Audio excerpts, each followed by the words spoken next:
But let's turn to the story that we are breaking tonight. The big story, the US trade representative has now officially come on record on the Indo-US trade deal.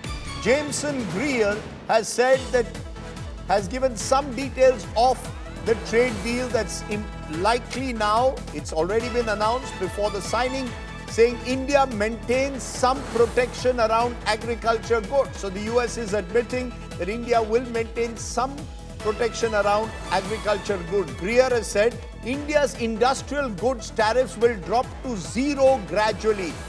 Greer says monitoring India's winding down of Russian oil purchase.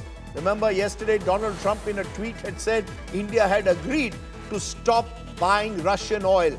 Government sources are also saying that the $500 billion goods from the US will be over a 5-year period. Donald Trump had tweeted about this also.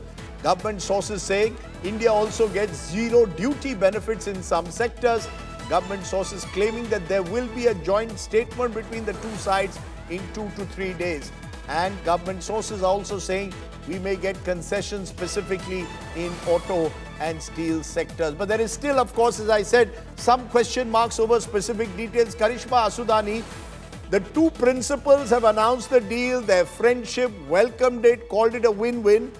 But there is still, of course, some uncertainty, particularly over sections like agriculture, over the oil supply from Russia, and certain goods going down to zero tariffs as per the US president. What are you picking up? Is this deal still a deal in the making in terms of just tying up the loose ends?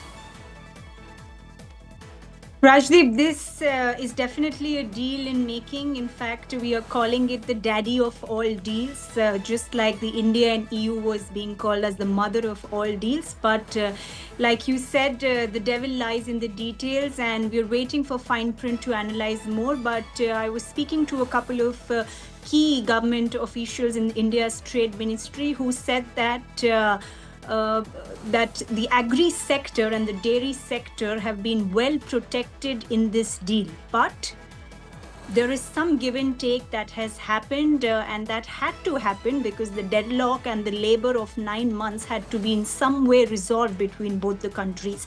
Now, the fine print will give us more details, but the key details that have to be looked into is, one, that we get to 18% from when, the timeline that matters the most.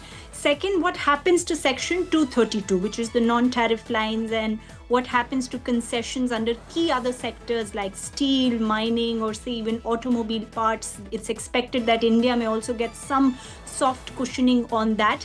Three, in what sectors are we giving them 0% duty, and in what sectors are they giving us 0% duty? So all of this will be only revealed in fine print, but the fine print is not yet prepared, and this has officially come in from India's trade ministry that it's still being worked out. The fact that both the leaders wanted to announce this was to end all the speculations that things are not moving ahead, but yet the deal has to be completed, has to be signed, and then has to be implemented, which could take some time. However, the announcement, a joint statement on it being formally accepted via the administration through a fine print could come in next 3 days.